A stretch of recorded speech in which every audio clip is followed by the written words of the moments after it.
ಪತ್ರಕರ್ತರ ಸಂಘದ ಅಧ್ಯಕ್ಷರು ಹಾಗೂ ಉಪಾಧ್ಯಕ್ಷರು, ಕಾರ್ಯದರ್ಶಿಗಳು, ಎಲ್ಲ ನನ್ನ ಪತ್ರಿಕಾ ಮಾಧ್ಯಮದ ಮಿತ್ರರು ಹಾಗೂ ಟಿವಿ ಮಾಧ್ಯಮದ ಮಿತ್ರರು, ಈ ಒಂದು ಪತ್ರಿಕೆ ಇವತ್ತು ತುರ್ತಾಗಿ ಕರೆಯಲು ಏನು ನಿನ್ನೆ ಅರಸೀಕೆರೆ ತಾಲೂಕಲ್ಲಿ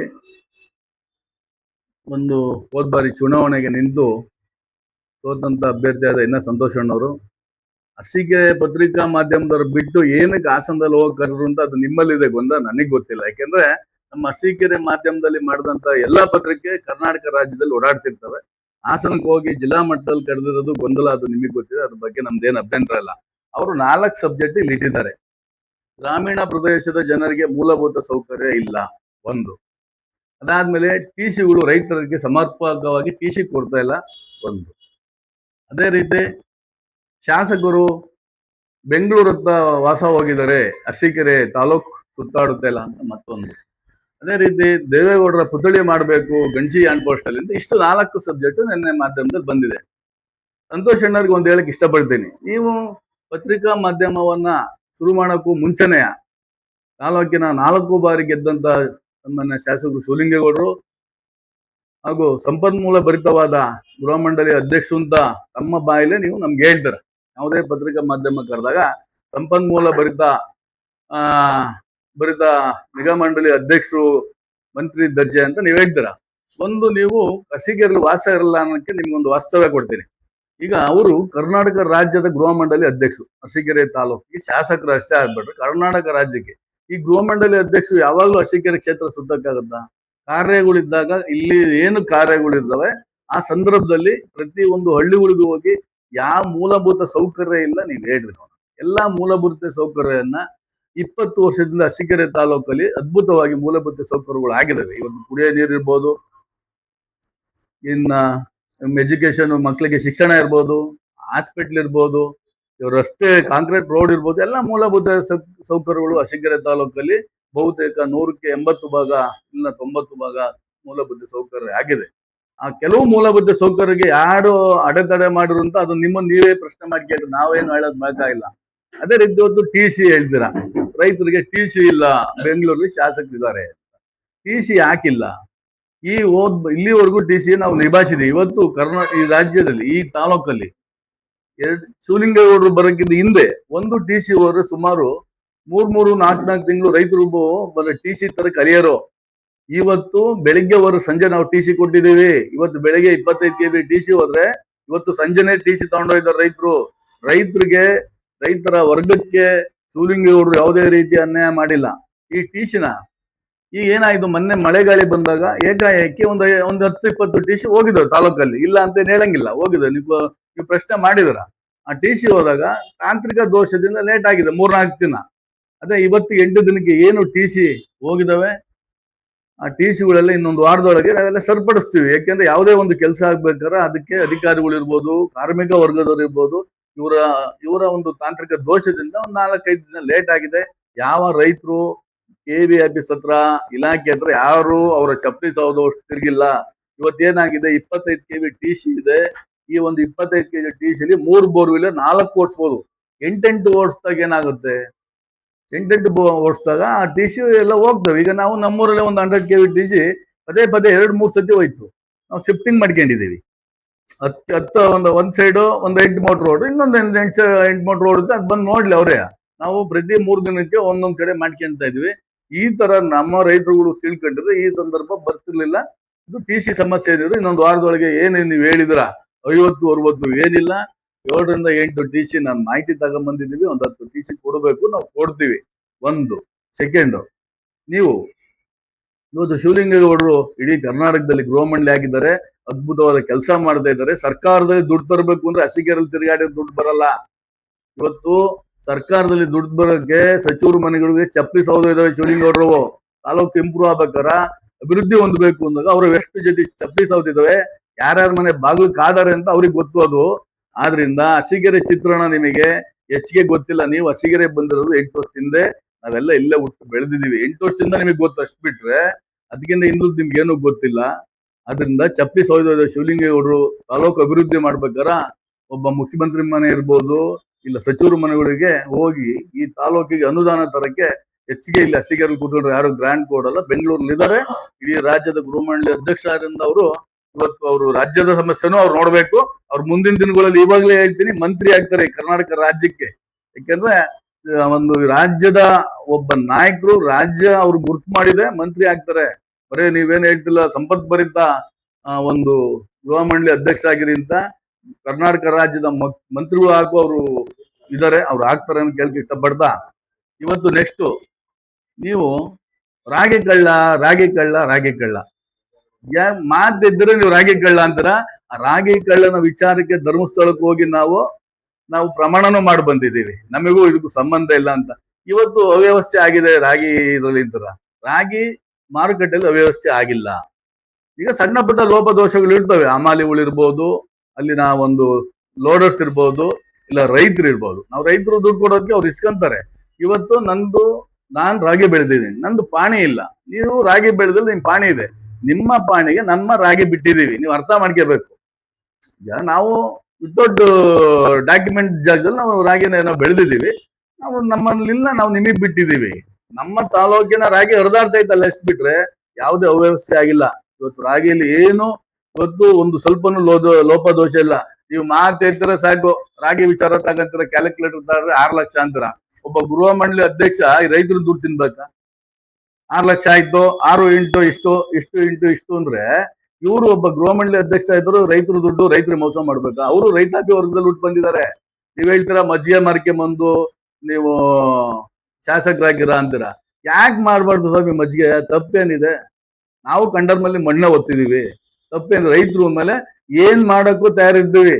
ನೀವು ಶ್ರೀಮಂತರ ವರ್ಗದಲ್ಲಿ ಹುಟ್ಟಿದೀರಾ, ನಾವು ಬಡ ರೈತರ ಹೊಟ್ಟೆಯಲ್ಲಿ ಹುಟ್ಟಿದ್ರಿಂದ ನಾವ್ ಏನ್ ಮಾಡ್ತಾರೋ ಕೆಲಸ ಮಾಡಕ್ಕೆ ನಾಚಿಕೆ ಇಲ್ಲ. ನಾವು ಕಳ್ತನ ಮಾಡಲ್ವಲ್ಲ, ನಾವು ಮಾಡ್ತೀವಿ, ಅದ್ರಾಗೇನು ಎಳ್ಳೆ ಮಾತಿಲ್ಲ. ಈ ಒಂದು ನೀವು ಮಾತಾಡೋ ಶೈಲಿನ ಬದಲಾವಣೆ ಮಾಡ್ಕೋಬೇಕು ಅನ್ನೋದು ನಮ್ಮ ಇಚ್ಛೆ ಸಂತೋಷ್ ಅಣ್ಣವ್ರಿಗೆ. ಅದೇ ರೀತಿ ನೀವು ಇದೆಲ್ಲ ಆದ್ಮೇಲೆ ನೀವ್ ಎಲ್ಲಿಗೆ ಬರ್ತೀರಾ?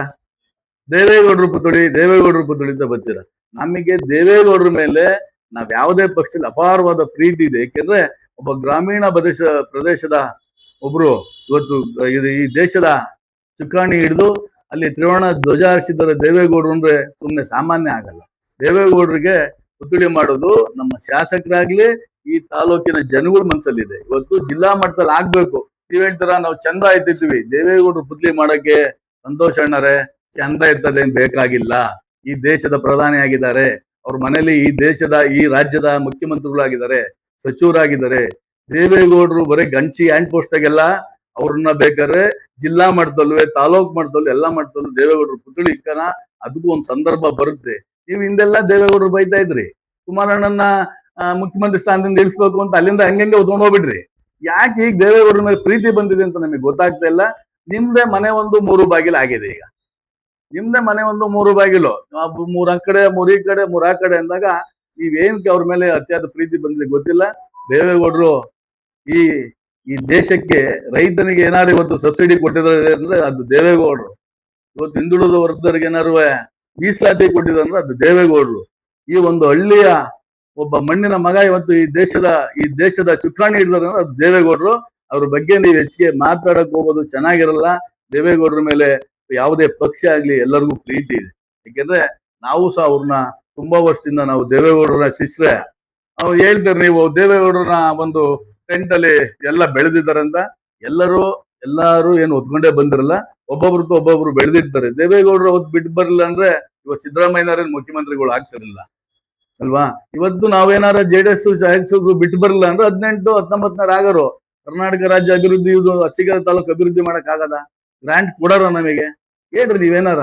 ನೀವು ನೀರಾವರಿಯಲ್ಲಿ ಎತ್ತಿನಹೊಳೆಯಲ್ಲಿ ನಿಮ್ ಪಾತ್ರ ಇಲ್ಲ ಅನ್ನಕ್ ನಾನು ಹೇಳಕ್ ಇಷ್ಟಪಡ್ತೀನಿ. ಯಾಕೆಂದ್ರೆ ಅವತ್ತು ನಾವು ಅದೇ ಪಕ್ಷಕ್ಕಿದ್ದಾಗ ಶಿವಲಿಂಗೇಗೌಡರು ಒಂದು ಕೋಲಾರ ಒಂದು ಚಿಕ್ಕಬಳ್ಳಾಪುರಕ್ಕೆ ಏನಾರ ಒಂದು ಸಭೆಗೆ ಹೋದಾಗ ಕುಮಾರಣ್ಣರು ಹೋಗೋದ್ ಬೇಡ ಅಂತ ಹೇಳಿದ್ದು ಎಲ್ಲರಿಗೂ ಸಹ ಸತ್ಯ. ಅದನ್ನ ಎತ್ತಿನಹೊಳೆ ವಿಚಾರದಲ್ಲಿ ಅವ್ರ ಫ್ಯಾಮಿಲಿ ಪಾತ್ರ ಇಲ್ಲ. ಅರಸೀಕೆರೆಗೆ ನೀರಾವರಿ ಆಗ್ಬೇಕು ಅಂದ್ರೆ 25-30 ವರ್ಷ ಹಿಂದ್ಗಡೆನೆ ಅರಸೀಕೆರೆ ನೀರಾವರಿ ಆಗೋದು. ಅರಸೀಕೆರೆ ಮೇಲೆ ಅವ್ರಿಗೆ ಪ್ರೀತಿ ಇಲ್ಲ.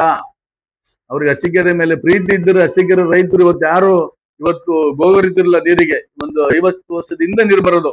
ದೇವೇಗೌಡರಿಗೆ ಅಂತಂತ ಒಂದು ಅಧಿಕಾರ ಇತ್ತು. ಈ ರಾಜ್ಯದ ಪ್ರಧಾನಿ, ಈ ದೇಶದ ಪ್ರಧಾನಿ ಆಗಿದ್ರು, ಈ ರಾಜ್ಯದ ಮುಖ್ಯಮಂತ್ರಿಗಳು ಆಗಿದ್ದಾರೆ, ಸಚಿವರಾಗಿದ್ದಾರೆ. ಆದ್ರಿಂದ ನೀವು ನಿಮ್ಮ ಒಂದು ವೈಯಕ್ತಿಕ ಒಂದು ಅವ್ರನ್ನ ನಿಮ್ಮ ಸಂಪರ್ಕ ಬೆಳೆಸೋಣಕ್ಕೋ ನಿಮ್ದು ಏನಾದ್ರು ಅವ್ರ ಹತ್ರ ಬೆಳೆಸೋಣಕ್ಕೋ ನೀವು ದೇವೇಗೌಡರನ್ನ ಇಟ್ಕೊಂಡ್ ಬರ್ಬೇಡ್ರಿ. ದೇವೇಗೌಡರು ಅಂದ್ರೆ ಎಲ್ಲರಿಗೂ ಪ್ರೀತಿ ಇದೆ.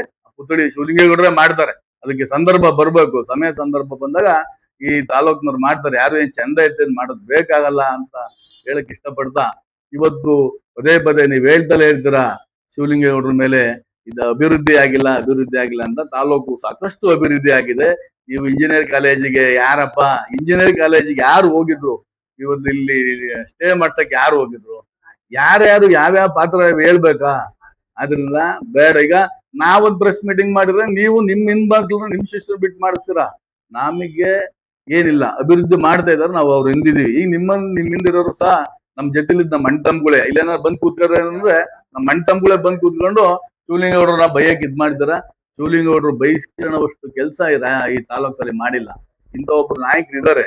ಬರ್ಲಿ 28 ಚುನಾವಣೆ ಬಂದಾಗ ಪ್ರಜಾಪ್ರಭುತ್ವ ವ್ಯವಸ್ಥೆಯಲ್ಲಿ ನೀವು ನಿಂತ್ಕೊಂತೀರಾ, ಇನ್ನೊಬ್ರು ನಿಂತ್ಕೊಂತಾರೆ. ಯಾರು ಜನಕ್ಕೆ ಪ್ರೀತಿ ಇರುತ್ತೆ ಅವ್ರು ಗೆಲ್ತಾರೆ. ಆವತ್ತು ಚುನಾವಣೆ ಬಂದಾಗ ಸ್ಪರ್ಧೆ ಮಾಡೋಣ. ಅದು ಬಿಟ್ಬಿಟ್ಟು ಇವತ್ತು ಸುಮ್ಮನೆ ಈ ಒಂದು ತಾಲೂಕಿನ ಶಾಸಕರ ಮೇಲಾಗ್ಲಿ, ಈ ಮತ್ತೆ ಇಲ್ಲೇನು ನಾವು ಮುಖಂಡಗಳಿರ್ತೀವಿ ಅವ್ರಗಳ ಮೇಲಾಗ್ಲಿ ಬೇಡ. ಇದು ಇದ್ ಮಾಡ್ಬೇಕು. ನೀವು ಇದನ್ನ ನಿಲ್ಲಿಸ್ಬೇಕು. ಇದನ್ನ ಟೀಕೆ ಟಿಪ್ಪಣಿ ಮಾಡಿ ಬೇಡ ಅಲ್ಲ, ಅದು ಆರೋಗ್ಯಕರವಾಗಿರ್ಬೇಕು. ಟೀಕೆ ಮಾಡಿದಾಗ ಅದು ಆರೋಗ್ಯಕರವಾಗಿದ್ರೆ ಆ ಟೀಕೆ ಟಿಪ್ಪಣಿಗಳಿಗೆ ಒಂದು ಉತ್ತಮವಾದ ಇದಿರುತ್ತೆ. ಇವತ್ತು ನೀರಿಲ್ಲ, ಮೇವಿಲ್ಲ, ಶಾಲೆ ಇಲ್ಲ ಅನ್ನಕ್ಕೆ ನಿಮಗೆ ಗೊತ್ತಿಲ್ಲ. ಅರಸೀಕೆರೆಗೆ ಬಂದು ನೀವು 5 ರಿಂದ 6 ವರ್ಷ ಆಗಿದೆ. ಇಂದಿನ ಚಿತ್ರಣ ನೀವು ತೆಗೆದು ನೋಡ್ರಿ, ಗೊತ್ತಾಗುತ್ತೆ. ಇವೆಲ್ಲ ಬೇಡ ಅಂತ ಹೇಳಕ್ ಇಷ್ಟಪಡ್ತಾ, ಇವತ್ತು ನೀವೇನಾರು ಹೇಳಿಕೆ ಕೊಡ್ಬೇಕಾರ ಶಿವಲಿಂಗೇಗೌಡರಿಗೆ ನಿಮಗೂ ಅನುಭವ ಇದೆ. ನೀವು ಯಡಿಯೂರಪ್ಪರಿಂದ ಬಂದಾರು, ನಿಮಗೂ ಅನುಭವ ಇದೆ. ಅನುಭವ ಆದ್ಮೇಲೆ ಅನುಭವಸ್ಥರಾಗಿ ಮಾತಾಡ್ರಿ. ಬಸವಣ್ಣರ ತತ್ವವನ್ನ ನೀವು ಬಾಯಿಲಿ ಮಾತಾಡ್ಬಿಟ್ಟು ಇಲ್ಲಿ ಬೇರೆ ಮಾತಾಡೋರಿಗೆ ಅರ್ಥ ಬರಲ್ಲ. ಅದರಿಂದ ಮುಂದಿನ ದಿನಗಳಲ್ಲಿ ನೀವು ಏನು ನಾವು ಟೀಕೆ ಮಾಡ್ತಾರೆ ಅದು ಆರೋಗ್ಯಕರವಾಗಿರ್ಲಿ. ನಿಮ್ ಟೀಕೆಗಳು ಈ ತರ ಸುಮ್ನೆ ಓಯಪಯ ಮಾಡಿ ಮಾತಾಡೋದು, ಯಾರನ್ನೋ ಮನವೊಲಿಸೋಣಕ್ಕೋಸ್ಕರ ರೈತರು ಮನವೊಲಿಸೋಣಕ್ಕೆ ಆಗಲ್ಲ ನಿಮ್ ಕೈಲಿ. ಯಾಕೆಂದ್ರೆ ಇನ್ ಸುಮಾರು 3 ರಿಂದ 4 ತಿಂಗಳಲ್ಲಿ ಅರಸೀಕೆರೆ ಒಂದು ತಾಲೂಕಲ್ಲಿ ಬಹುತೇಕ ಎತ್ತಿನೊಳ ನೀರು ಸಂಪರ್ಕ ಹರಿಯುತ್ತಿದೆ. ಈ ಕಡೆ ಹೇಮಾವತಿ ನೀರು 2-3 ಕೆರೆ ಇದೆ. ಅದರಿಂದ ಗಂಡಸಿಗೂ ಈ ಸತಿ ಹೇಮಾವತಿ ನೀರು ಗಂಡಸಿಗೂ ಹೋಗ್ತಾ ಇದೆ. ನೀರು 400 ಕೋಟಿ ಆಗಿದೆ. ಅದೇ ರೀತಿ ಇವತ್ತು ಬಾಣಾವರಕ್ಕೆ ಅಪ್ಪರ್ ಭದ್ರದಿಂದ ನೀರು ಕೊಡ್ತೇವೆ. ಇಡೀ ಅರಸೀಕೆರೆ ತಾಲೂಕಿನ ನೀರಾವರಿ ಮಾಡಿದ್ರೆ ನೀವ್ ಹೆಂಗೆ ರೈತರ ಪರ ಮಾತಾಡ್ತೀರಾ? ಇದಕ್ಕೆ ಆಗೋದಿಲ್ಲ ನಿಮ್ ಕೈಲಿ. ರೈತರು ಶಿವಲಿಂಗೇಗೌಡರನ್ನೇ ಶಿವಲಿಂಗೇಗೌಡರನ್ನೇ ಒಪ್ಕೊಂತಾರೆ ರೈತರು. ಇದ್ ಬಿಟ್ಬಿಡ್ರಿ. ನಿಮ್ ರಾಜಕೀಯ ನೀವು ಮಾಡ್ಕೇಳ್ರಿ, ಯಾರ್ದೇನು ಇದೇ ಇಲ್ಲಿಲ್ಲ. ಸುಮ್ನೆ ಅಡ್ಡ ಬರೋದು ಇವೆಲ್ಲ ಮಾತಾಡೋದು ಬೇಡ. ಇವತ್ತು ನಮ್ ಸರ್ಕಾರ ಈ ತಾಲೂಕಿಗೆ ಸಾಕಷ್ಟು ಹಣ ಕೊಟ್ಟಿದೆ.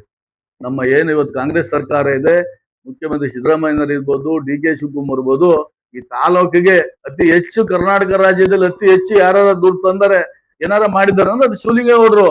ಹೋಗಿ ವಿಧಾನಸೌಧದಲ್ಲಿ ಫಿಕ್ಸ್ ನೋಡಿ. ನಿಮಗೂ ವಿಧಾನಸೌಧಕ್ಕೂ ಬಾಂಧವ್ಯ ಇದೆ ಅಲ್ವಾ? ಇಂಥ ಒಬ್ಬ ನಾಯಕರನ್ನ ನಮ್ ತಾಲೂಕು ಅಭಿವೃದ್ಧಿ ಮಾಡ್ಬೇಕು.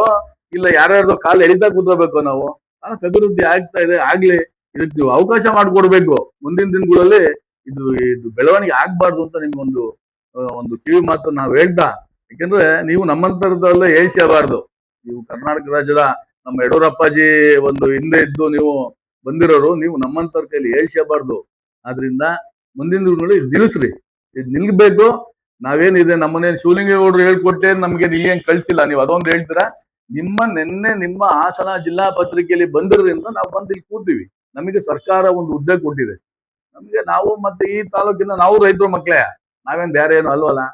ನಮಗ್ ಗೊತ್ತಿದೆ ಟಿ.ಸಿ ಇಲ್ದಾಗ ಎಷ್ಟೆಷ್ಟು ದಿನ ನಾವು ಟಿ.ಸಿಗೆ ಓಡಾಡಿದೀವಿ. ನೀರಿಲ್ದಾಗ 1000 ಅಡಿ ಕೊಡಿದ್ರು ನೀರಿಲ್ಲ. ಇವತ್ತು ಅಂತರ್ಜಲ ಎತ್ತಬೇಕು ಅಂದ್ರೆ 1000 ಚೆಕ್ ಡ್ಯಾಮ್ ಮಾಡಿ ನೀರನ್ನ ಸಂಗ್ರಹಣೆ ಮಾಡಿ ಅಂತರ್ಜಲ ಹೆಚ್ಚಿಗೆ ಮಾಡಿದೀವಿ. ಆ ಚೆಕ್ ಡ್ಯಾಮ್ ಮುಖಾಂತರ ಇವತ್ತು ಬೋರ್ವೆಲ್ ಓಡ್ತಾ ಇರೋದು. ಮುಂದಿನ ದಿನಗಳಲ್ಲಿ ಕೆರೆ ನೀರು ಬಂದಾಗ ಎಲ್ಲಾ ಬೋರ್ವೆಲ್ ಓಡುತ್ತೆ. ಎಲ್ಲಾ ರೈತರ ಒಂದು ಮುಖದಲ್ಲಿ ಮಂದಾಸ್ನ ಬರುತ್ತೆ. ರೈತರು ಖುಷಿಯಾಗಿರ್ತಾರೆ ಮುಂದಿನ ಜೀವನಗಳು ಅಂತ ಹೇಳಕ್ ಇಷ್ಟಪಡ್ತಾ, ಯಾವುದೇ ವಿಚಾರ ಮಾತಾಡ್ಬೇಕಾರ ಆ ವಿಚಾರಗಳು ಆರೋಗ್ಯಕರವಾಗಿರ್ಲಿ. ಯಾವ್ದು ನೀವು ಅಡ್ಡ ಬರೋದ್ ಬೇಡ. ನಿಮ್ ಚುನಾವಣೆ ಬಂದ್ರೆ ಮಾಡಿ ನೋಡೋಣ, ಆಗುತ್ತೆ. ಜನ ತೀರ್ಮಾನ ಅಂತಾರೆ. ನಾನೊಬ್ಬ, ನೀವೊಬ್ರು, ಇನ್ನೊಬ್ರು ತೀರ್ಮಾನ ತಗೊಂಡ್ರೆ ಆಗಲ್ಲ. ಹೇಳಕ್ ಇಷ್ಟಪಡ್ತಾ ಇದು